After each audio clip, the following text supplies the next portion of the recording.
So there was a Wildlander news announcement on December 3rd. Unfortunately, it wasn't quite the news we were looking for. Now, while this news isn't incredibly surprising, it is still unfortunate.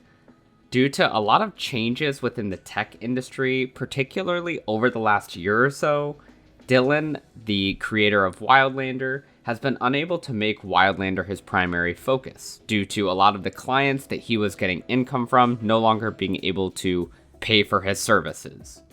He has, however, been heavily pursuing furthering his education for coding, which I think will definitely suit Wildlander in the long term.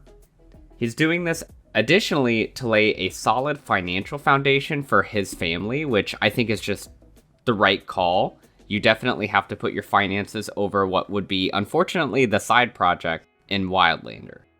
Because of the amount of time required to dedicate for this studying, he hasn't been able to get much work done on Wildlander pretty much at all, and most of it so far has kind of just been Lizzie in the background who's made a decent amount of progress, at least from what I can tell. The promised R4 will be arriving at some point in the unknown future. However, it will not include the expansions to the religion or the missive system that we've all been incredibly excited for. It will, however, include over 150 fixes, features, and balance changes, many of which I addressed in a previous video, which will be linked in the description if you're interested more in the particulars. Now, just to be clear, this is still a pretty useful update. It'll make a lot of things in the game more interesting. A great example being trolls and other health regenerating enemies will no longer be a stone wall that you cannot get past until a certain level. It seems like this update will still give players a lot more freedom in the things that they do. The subreddit for the Wildlander mod pack has been reopened and is currently being used by Redditors at this point, which I think is definitely a W for the mod pack. Additionally, the team is also working on some community events, which will hopefully be enhancements for the Wildlander experience during this continued lull between large updates. I'm definitely excited to see what they can come out with. My overall thoughts on this set of news is it's definitely disappointing. It's not what I wanted to hear, but I do think overall 2024 will be a great year for Wildlander.